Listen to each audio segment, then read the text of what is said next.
Hey Cats, welcome. I'm Spence, the head strength and conditioning coach here at Cheshire Academy. We're here at our Samosa Varsity Weight Room, Strength and Conditioning Center. Come on in. So Spence, tell us a little bit about your athletic experience and coaching experience. So as a kid, I had very active parents. They made sure my brother, sister, and I were all involved in sports, whether we were good or bad in them. But in college, I had the chance to play rugby, both in college here in the US, but also for a semester overseas. I managed our men's basketball team as well. And I try to be as active as I can with as many sports as I can participate in.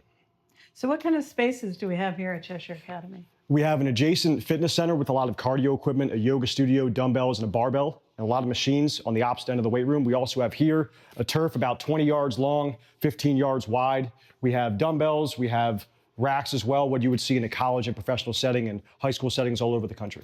We have Olympic plates, we have barbells, trap bars, we have blocks to elevate lifting, we have yoga blocks, we have suspension rings, we have sleds as well, we have plyometric boxes and hurdles. We have lifting belts, we have abdominal straps for doing hanging leg raises. We also have a lot of pull-up bars as well. This is for anybody who wants to be an athlete here at school, whether you are playing a sport or you're involved in other activities on campus. There's something here for everybody. You can train during the school day, you can train before school, after school. We try to make it as available as possible for all of our athletes, but mostly varsity athletes are training here either before school or after school. And what sort of things do we do?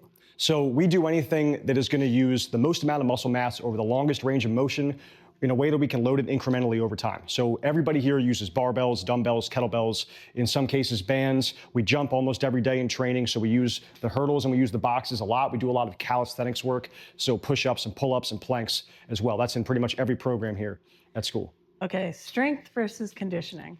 So strength is really how much force you can exert against an object or against your own resistance. So we get that from lifting heavy weight consistently and often. Conditioning is an adaptation that comes on a little more quickly. So you're going to get that from anything that's going to get your heart rate up and get you sweating a little bit. So whether it's running, pushing a sled, doing a lot of swimming work, aerobic work, which you can't get the same adaptation from just by lifting and vice versa. So we have conditioning days that are specific to that in the off season. We have strength days specific to that in the off season as well as in season. But in season, you're getting a lot of your conditioning from sports practice already.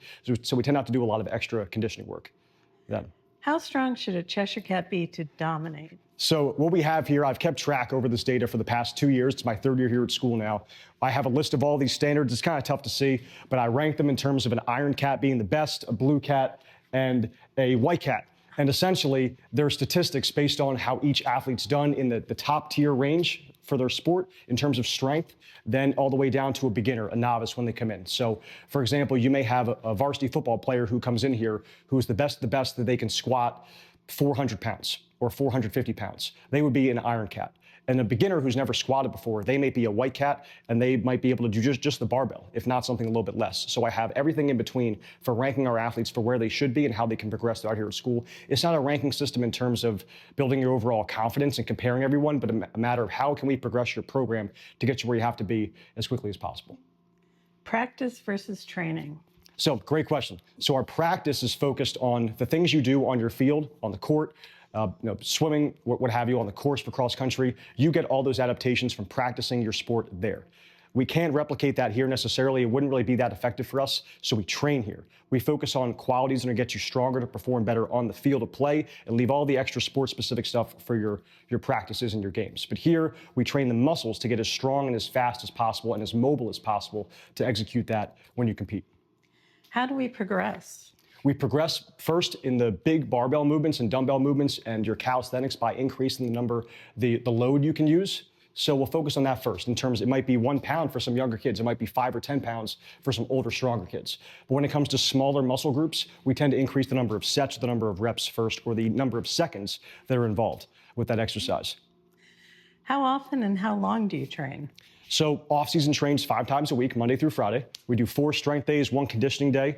In-season is based on a needs-by-needs basis with the coach. So some teams train once a week, some teams train 3 times a week. It all is based on whatever they can do for their training. Some training sessions are 25 minutes, some are up to an hour. And in-season versus off-season, how does that work? The coach will contact me before the season starts and we'll make adjustments about what exercises they want, the frequency, the intensity of loading. It changes pretty much week to week based on what we can do, because some teams, they might have 3 games in a week, they might have no games in a week. So it all depends on what each team is able to do for training on a weekly basis. How do you work with athletic trainers? So Danielle and Brooke are our athletic trainers now on campus. We also have additional trainers coming in from outside facilities to get more experience. And this is their training room right here. We have their office. They're not here at the moment. We have training tables as well. And we have an extra training table here as well, a few of them. So students can come during the school day to get any assistance that they have from the trainers, whether it's icing, whether it's some therapy. We also work with the physical therapist if a kid had a surgery or if they're going through some rehab in an outside site. They can give us a script. We can work with them as well on a day-to-day basis and adjust their training as needed. How do you rehab injuries after surgery or end surgeries? Yeah, so when a kid comes in, whether they're a student we haven't met before or if they're a student who's been with us for a while, they will give us a script from a surgery or a script from an injury they had recently, and we'll follow that here so they don't have to go to an outside facility, and we'll adjust their training as needed. We'll talk with Danielle and we'll talk with Brooke about that, any changes we have to make pretty much on a daily basis based on how they're feeling each day. How do you set goals? So we have a goal chart here for every sport that we coach at school. Every kid on every team is responsible for making a numerically based goal that they can measure and track. So it's a yearly basis. So they pick a goal, they write it down. It has to be something that we can actually measure that they're going to accomplish before we leave for the summer. And if they accomplish it, they take it off, they can keep it, and they have to put a new goal up within basically 24 hours. So every kid here right now who's been training has had their own goal for their own respective sport. What are some words of advice that you give your athletes? So words of advice, I'd recommend if you want to get stronger, you got to eat more. You have to sleep more, let your body recover, and you have to be consistent. So if you're not consistent, you're not going to be able to get the same goals that you want as often as possible. If you're here for only once a week or a few times a month, you're not going to be able to develop the same adaptations and growth that you would if you came here every day or a few times a week and kept tracking your progress. So we're really big on being a consistent person, both mentally and physically. What about college athletes? So college athletes, as far as I know, we've compiled as many colleges as we can for students who've gone on to play college sports. And we want to pay homage to that and tribute them by having their posters up here, their logos or their pennants. And the moment a student does commit to play college sports, I then am able to contact their strength coach at a school and ask if they can send us a training program or what they're looking for by the time the kid comes there for the next year. So some kids may have to lose weight, some kids may have to gain weight. Other kids really just have to get good at certain exercises. So they have to be able to go into college knowing how to back squat or how to bench press or how to do a push-up, which makes their introduction to college a lot easier. So we'd rather hammer that home now so it's not a problem when they get to school.